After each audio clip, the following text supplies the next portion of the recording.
The Ang OA mo Shadow naman, Tagalog Shin. dub. Ala, hindi naman tayo barko, no? Anong akala mo, mayaman tayo?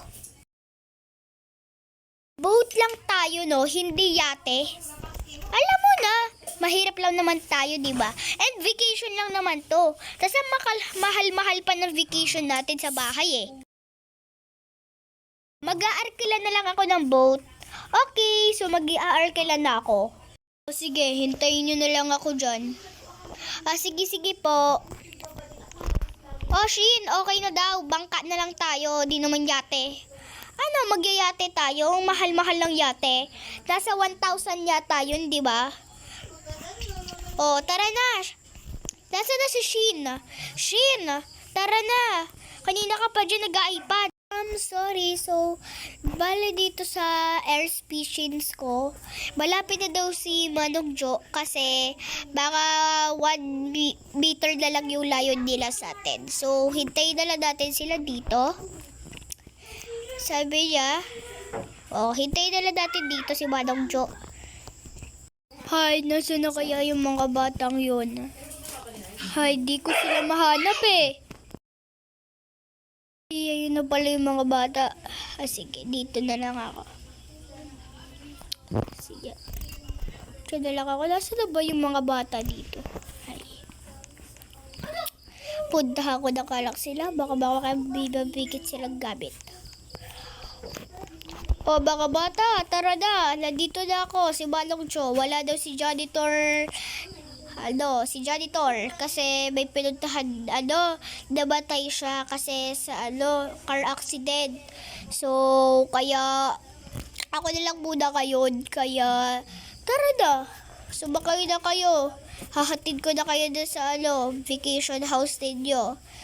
Sige. Ako rin pala assist sa inyo kasi sinabihin ako na may-ari.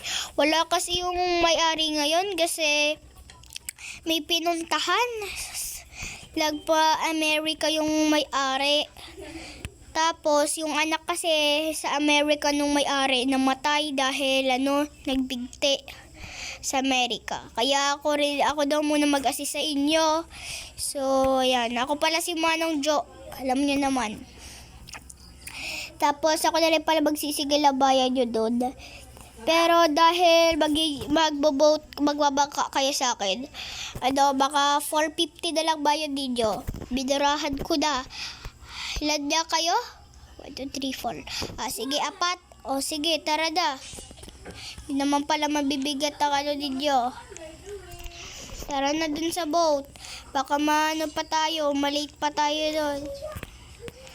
Ayun, kasya naman dito ang 4 kasi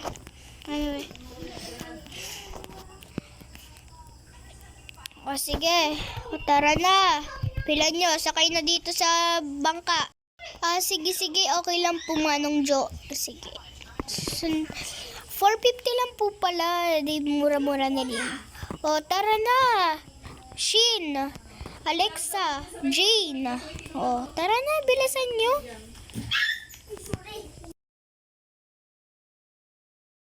Hi! Ang tagal-tagal nyo, naghihintay na sa atin si Manong Jo. Tara na. OMG, nakakayamot naman kasi. Sabi ko, yate. Hindi bangka, no? Ang cheap yun naman. Pero, okay na yan. Ay, wait. May tatawagan akong friend. Si Jack. Sama na natin siya. Ay, Jack, sumama ka naman sa amin kahit gayon lang. Pupunta tayo sa vacation house. Ako nang bahala sa bayad mo. Sorry, Shin, hindi ako makakapunta. May vacation rin kasi may kami ng family ko sa Amerika. Ano ba yan? Jack naman eh. Hay, bala ka nga dyan. Kasi hindi makakapunta si Jack. Hay, sige, sasama na lang rin ako sa inyo.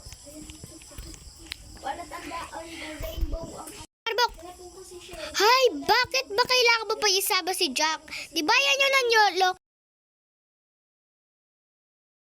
Di ba? Ay, ano ba yan, Shin? Sasama-sama mo si Jack? Di ba niloko ka nan? Ano ba to? Ang cold mo? Once niloko ka ng tao, tapos nagbago? OG ka na naman. Hay, ano ba to? Napakabaliw mo. Hay, bilad mo, Alexa. Okay, wait lang. Hintayin niyo ako. Baka to?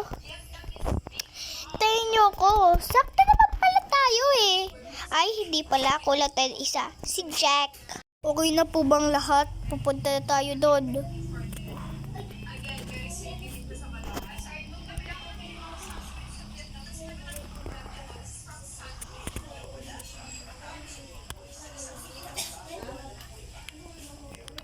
O mga ma'am, ano rin po pala ang bayad dito sa yate? Ay, sa ano pala, bangka.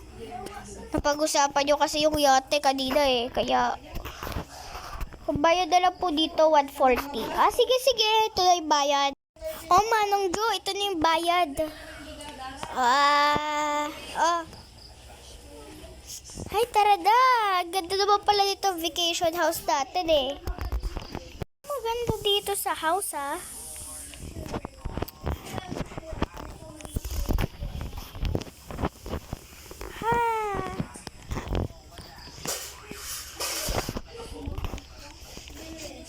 Ang ganda naman pala nito eh. Ang rami pang stairs. Good quality rin. Wow, may dress up rin to. I like this. Pero ayoko dito sa kwarto. Dito na lang ako sa kwarto. Uy! Chicks! Dito tayong dalawa, Alexa ha. Dito tayong dalawa. Okay? Oh, wait. Ako pala si Alexa. Hi, napakamalano ko talaga. Shin, dito tayong dalawa. Tawagan natin mamaya si Jack. Okay? Oh, tawagan ko si Jack. Sa akin naman si Jack at sa'yo naman si John. Yung kaibigan ni Jack rin. May jowa na rin tayo. Yehey! Pagkatapos nila akong patayin, ito na yata yung bahay. Maghihiganti ako. Kasi yung bahay na to, may ang pumatay sa akin. Kaya ko itong buksan. Siguro may tao na dito, malinis na ulit. Pati yung mga dugo ko, tinanggal nila.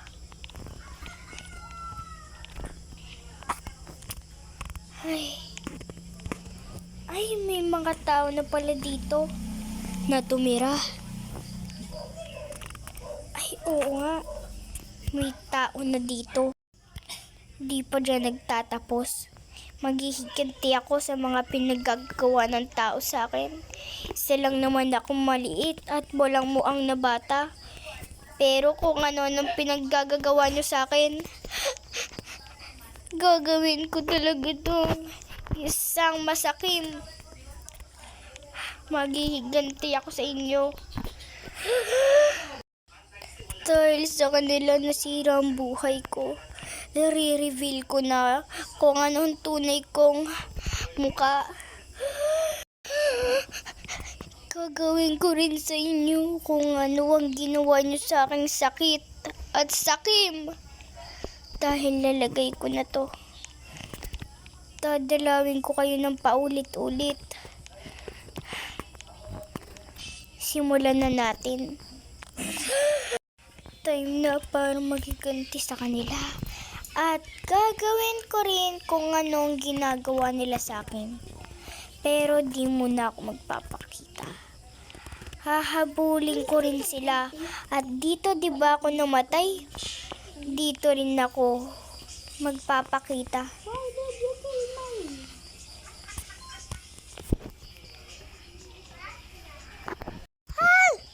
Ay, biglang nag-brown out ah. Ay, nag-brown out pala. Kukuhanin ko nga lang dito sa akin. Kuhanin ko lang dito sa bed yung flashlight. Nakuha ko na yung flashlight. Okay na guys, nakuha ko na yung flashlight. Tara na. Buti na lang nakuha mo na. Wait lang ha, kukuhanin ko rin yung flashlight ko doon. Sino yun? May nag-sneak. Ilit. Nakalaaglo mo. May nag-sneak. Ilit of some. May nag-sneak. Tulungan niyo ako. May nag-sneak. Meron dong taong multo. Sure ka ba? Ko siya. Natalong-talong ko siya para makaluwas. Wala naman Oh, baka nasa baba. Wala rin naman.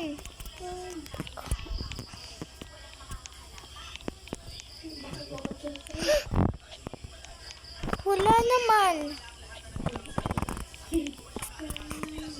Ano ba yun?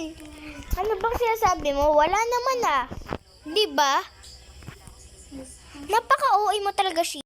Oh, sige. Wait lang. Check ko lang, ha? Pag nag-cheat siya. Meron nga, guys! Meron niyang multo doon! Meron daw multo! Nakakatakot! Tulungan niyo ako!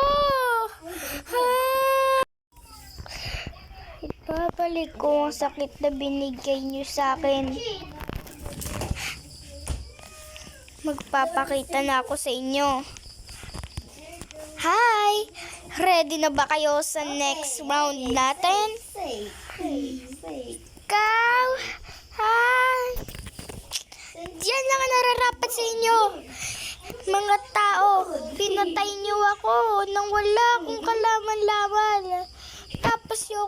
Tapos papatayin niyo ako? Tama ang ginawa ninyo sa mukha ko. Natutuwa ba kayo? Ang ginawa niyo sa mukha ko? Ano ba ang ginagawa ko sa inyo mga tao? Wala naman akong ginagawa sa inyo. Nararapat lang yan sa inyo. Nararapat lang yan sa inyo.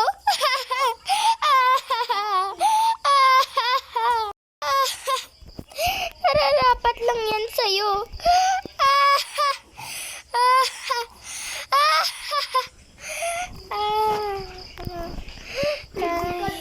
Ready na pala.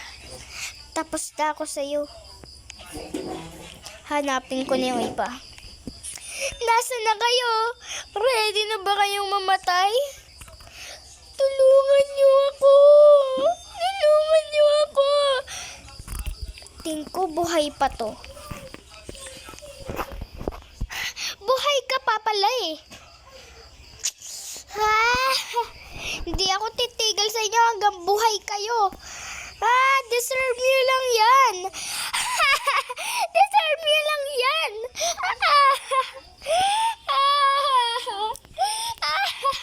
Deserve niyo lang yan, mga tao.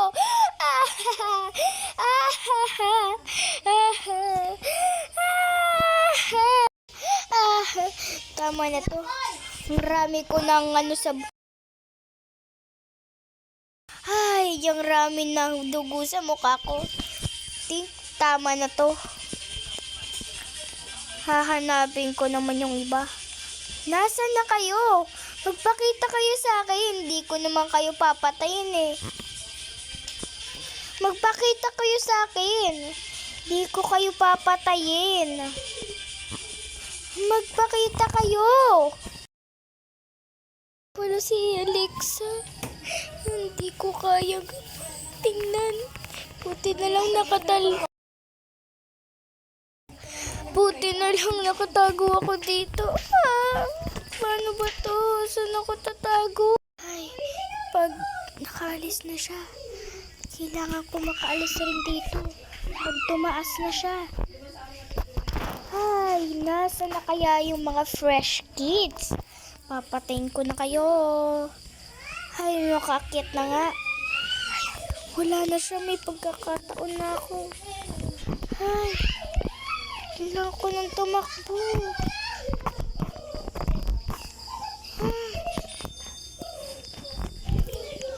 Ay, tatakbo na ako. Ayoko na dito. Ay. Ay. Dito na ako sa wakas. Pero kailangan ko. Di dapat ako dito. Dito na lang ako. Parang malayo talaga sa bahay. Kailangan ko nang tumakas. Buti na lang dala yung cellphone ko. Pulis. Please po, tulungan niyo ako. Mamang pulis, please po, tulungan niyo ako dito. Magpadala po kayo ng boat. May mamamatay tao po dito sa amin. Dito po sa vacation house. Dito po sa, Sandis. Dito po sa dagat, sa Sandis. May mamamatay tao po. Please po, pakabilisan. May isa pa po akong kaibigan hindi nakakalabas sa bahay. Please po, tulungan niyo na po kami. Sige. Hintayin mo kami dyan. Yung mayroong bandalang cellphone yung naiwan sa loob mong kaibigan. Mayroon po siyang dalang cellphone tsaka flashlight. Sige. Ganito, tawagan mo siya at sabihin mo, papunta na kami dyan. Okay? Hihintayin mo na lang kami dyan. Bibilisan namin. Sige po. Anong sasabihin ko? Sabihin mo, habang di nakatingin siya, maglakad siya at wag siya magpapahuli. Ilan bang naiwan mong kaibigan doon sa loob? 2 po. Yung isa po, patay na. Pinatay na nung mamamatay tao na babae. Sabi niya sa amin, habang nakatago kami sa loob ng bahay, kung anong ginawa sa kanya ng mga tao, gagawin na rin sa amin. Ay, siguro ayan yung kinuwento ayan yung balita dyan sa Sandis na may dalaga daw na pinatay dyan dahil sa pag-uusap nila, pinatay ng mga ni-rape ng 2 tao, kaya namatay sila, kaya namatay yung dalaga. Kaya ngayon, naghihiganti siya. At sobrang laswa ng ginawa doon sa babae. Ipapakita ko sa capsule mamaya na CCTV. Sige, yan o. Tumingin ka dyan. Sige. Bago kami pumunta dyan sa bahay, stay ka muna yung mga kasama nyo. Kasi di namin siya kaya dito sa yate. Kasi baka mapahamak lang yung mga pulis dahil takot rin dyan sa dalaga. Sige. Babalikan namin yan bukas. At malapit na dyan yung pulis sa Sandis. Kaya dito ko nalang papaliwanag sa police station. Okay? Sige po. May nakikita na rin po ko ng barko ng pulis. Sige. Bye-bye na. Ayun na yung pulis. Tulong po. Ayoko na talaga dito. Sir, marapit na po kami dyan. So, nakikita ko na rin po yung babae dito. Nasa Sandis na rin kami. Sir, thank you po. Di naman po yung babae dito sa aming multo. Hindi naman yan. Wag lang kayo magpakita. Sige po. Ito na po. Lalanding na kami. Sige ma'am, meron pa po ba sa loob? Meron pa po. Ay, mga kaibigan ko, 2 pa po sila. Babalikan natin siya bukas, okay? So tara na, sumakay ka na dito.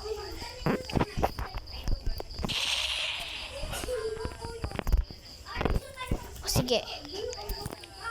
Tanong ko, kaya mo bang Kaya mo bang mag-drive ng barko? Opo, dati naman po kasi akong pulis. Naranasan ko na rin po to. Sige, ako magbabaril dito. Ikaw ng bangka.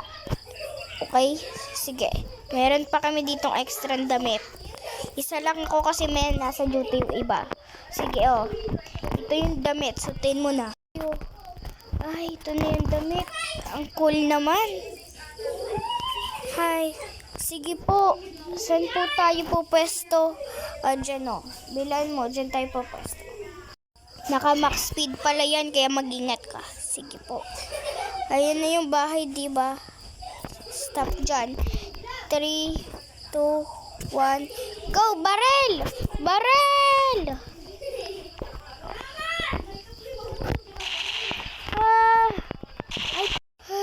Ayan na pala yung bahay. Sige po. Ayan na. Baril na po. Ay ka na. Po, napapansin ko po parang hinabol po tayo ng babae. Sige, bilisan natin. Hinabol po tayo niya. Sige, bibilis ako la. Diretso na tayo sa police station. Inahabol na po niya tayo. Sige, akong bahala. Huwag kang matakot. Ito tayo sa Vicky, Ito tayo sa madaming tao. Kaya mo bang lumangoy? Tara, tatakbuhin na lang natin to. Pumunta tayo sa maraming tao. Bilisan mo. Tara, dito tayo sa maraming tao. Takot siya sa maraming tao, kaya tara na, bilan mo. Dito tayo sa police station namin. Kapitan, ayun na po. Ayun na po yung babae na sinasabi nila. O bakit siya nakaganyan? Pinausuot ko na po siya kasi baka po masaktan siya. Naka-bulletproof po siya. Handa po akong maging pulis. Gusto ko po ulit sumali. Sige. Sige, doon ka na sa interview. Sige po.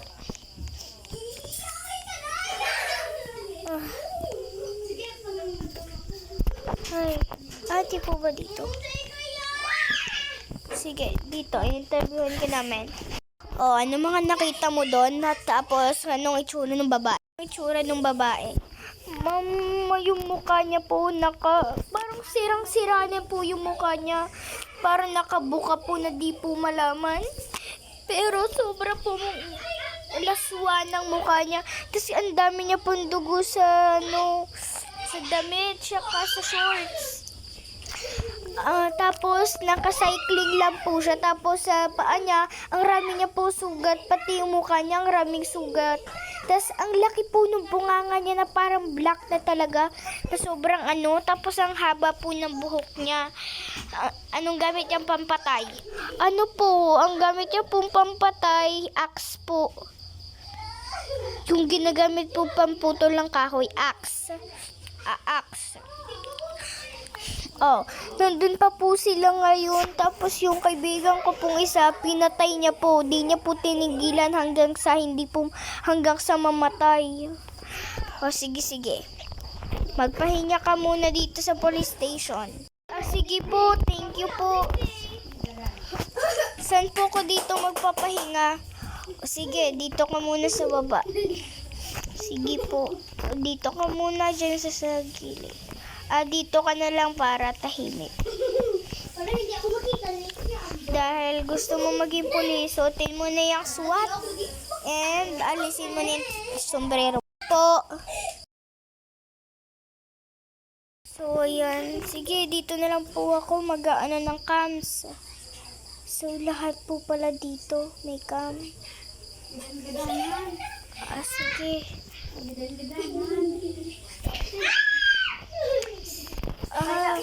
So, ibig sabihin lahat dito may cam. Sige po, dito na lang po ako magbabantay. Pag nailing ka, kailangan mo siyang habulon.